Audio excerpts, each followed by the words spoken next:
Good afternoon, everybody. How are you today? And welcome to the latest edition of Drew Mania Live. Nice to have you with us on this beautiful Tuesday, the 8th day of May, the year 2018. And of course, this is yours truly, Andrew Perry.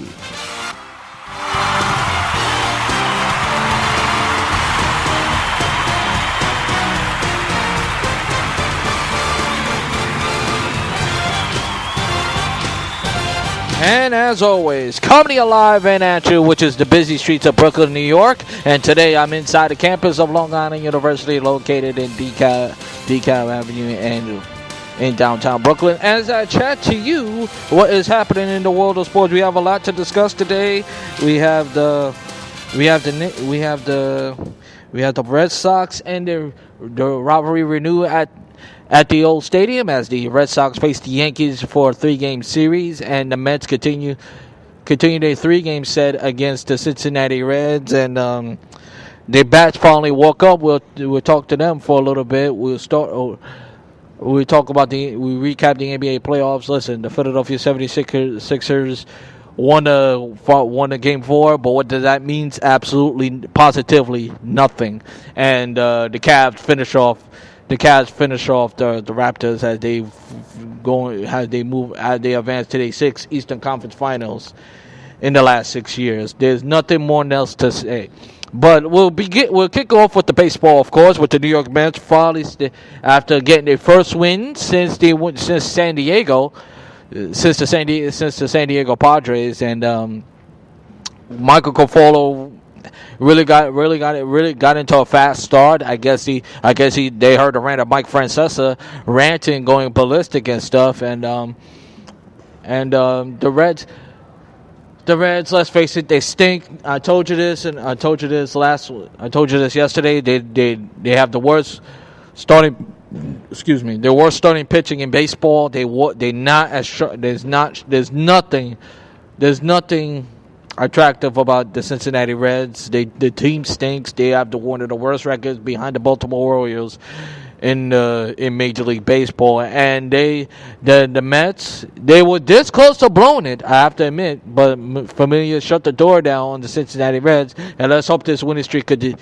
They're 18-5 right now, still in 500. I'm not too sure. I'm not too sure where they at in the division at this moment, but the bottom line is this: they got everything. They got everything they got everything done. They're pitching. Cespedes is we don't know. We're not too sure if Cespedes is going to play today or not. It's going to be in the lineup or not. Jay Bruce finally hit a home run.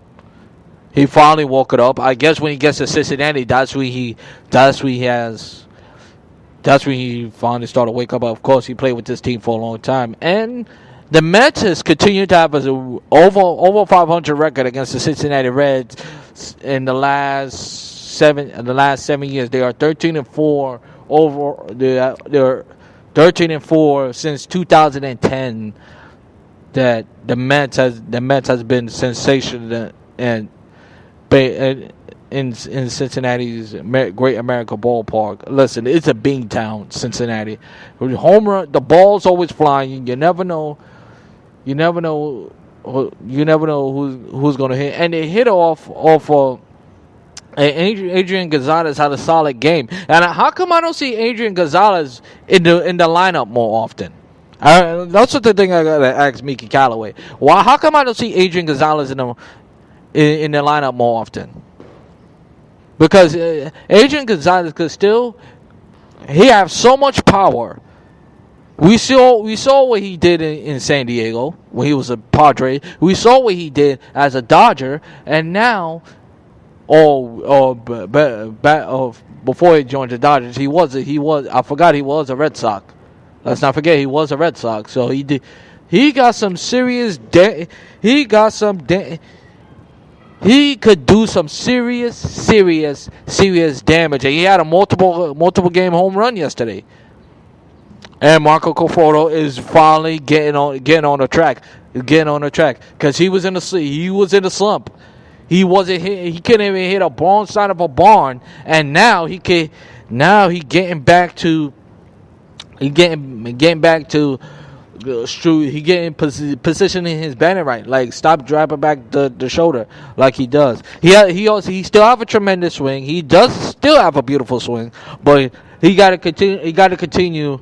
And eventually he'll get off the slump like he did right now. And this is the perfect time to get over the slump against the lousy Cincinnati Reds. Now, as far as the kid debuted yesterday, B.J. Collison, the Irish native,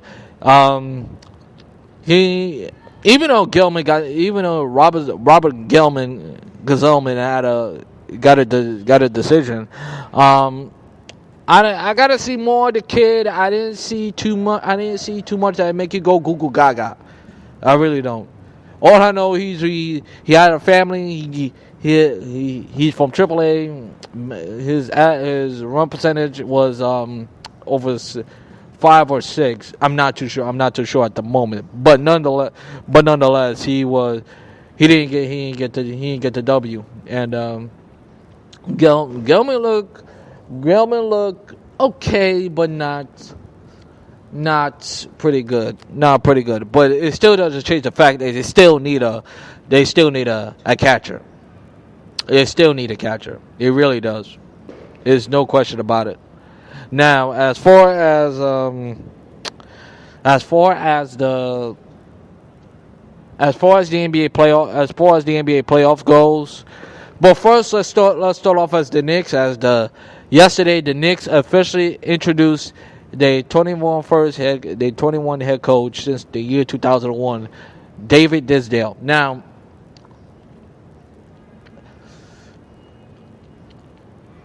I like the hire, one, because there's no more Kurt Rambis going to be assisted. Two, he's going to have full control of the coaching staff, obviously, and the whole organization. But if you're a Knicks fan, you've seen this story before. You could have good coaching. You could have a good coach. You could have a good coaching staff. You could have the style player, whatever the case may be. You could have superstar players. You could have big name stars. But it doesn't mean nothing unless you have the talent. And this is what we have been seeing for the Knicks since 2001, or better yet, since 1985. The Knicks do not have the talent. And the Knicks have to build around talent. Here's the first thing they need to stop relying on. Stop relying on the big names. Whether it's from college or from yesteryear in the NBA. They got to stop relying on that and rely on talent.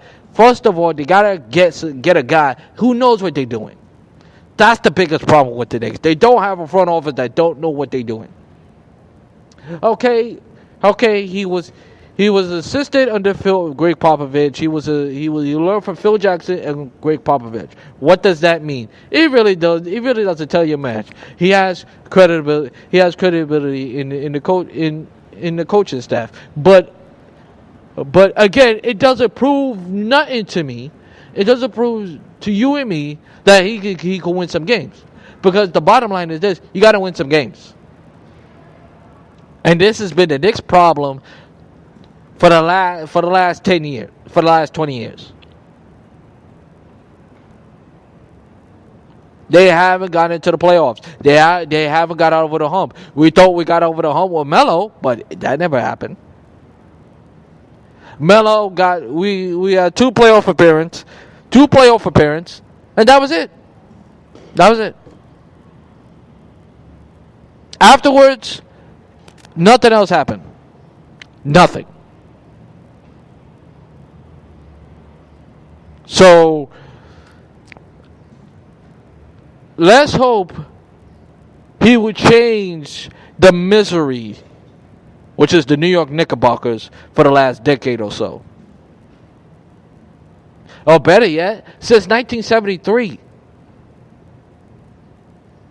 The New York Knicks has really been a tease. Every time with the Knicks, we think we're going to get a good team. We're going to get a finally consistent playoff team. We're finally going to get a championship team. What happened? They laugh in our face, be like, that's not going to happen. And we see this time and time again. And this is supposed to be the mecca of basketball. What does that mean? What does that mean exactly? Because if you ask me, you should have more championships, or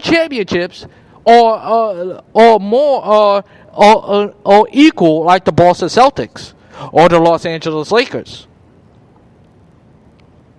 And the Knicks have one of the richest franchise in the NBA. No question about it. This is New York, baby. But anywho, let's hope the Knicks make the playoffs this year. But because we all tired of seeing the same old. And speaking of same old, Philadelphia won game 4 yesterday against the Boston Celtics. Even though try to I don't know, Joel Bill try to talk smack. Where was this in game 3? Where was this intensity in game 3? Now you trail 3-1. It doesn't. When you win game 4, it doesn't mean squat. I don't know how many times I have to say it. It doesn't mean squat. Because from here on out, you're still facing elimination. Now, if you win Wednesday, then things get a little bit interesting.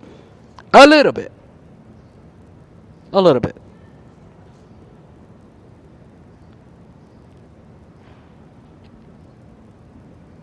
And I like the fact what Morris did to Drew and Bill, giving him the sign 3-0, 3-0, 3-0, 3-0. He don't need to say nothing much. That's all you can say. 3-0, 3-0. The game 5, he start talking like that, just say 3-1, 3-1, 3-1. That's all.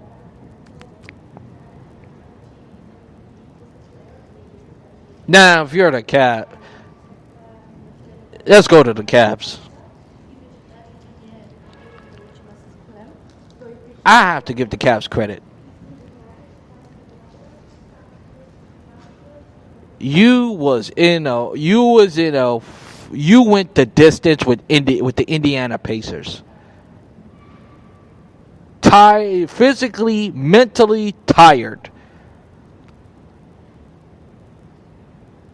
And you came out and you swept, not only swept the Toronto Raptors, you destroyed the Toronto Raptors. Destroyed them. And whatever happened to this was going to be the Raptors' year. This is going to be the Raptors' year. This is finally going to be the Raptors' year. Well, we're going to have to wait a little longer because the Raptors is not going to be the Raptors' year. Never.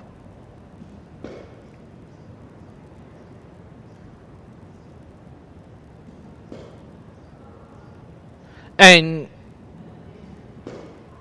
you still can't figure out LeBron. Still can't figure out LeBron. That is mind-boggling. You're the number 1 seed. Don't you think? We all thought this is the year that the Raptors was going to get over the hump, right? Well, they didn't get over no hump. Matter of fact, LeBron has your number and owns you for the rest. For the rest of the NBA career. And on that note, that's going to do it for this edition of Drew Mania Live. Thank you so much for listening. If you want to listen to this episode again, listen to it, download the Spreaker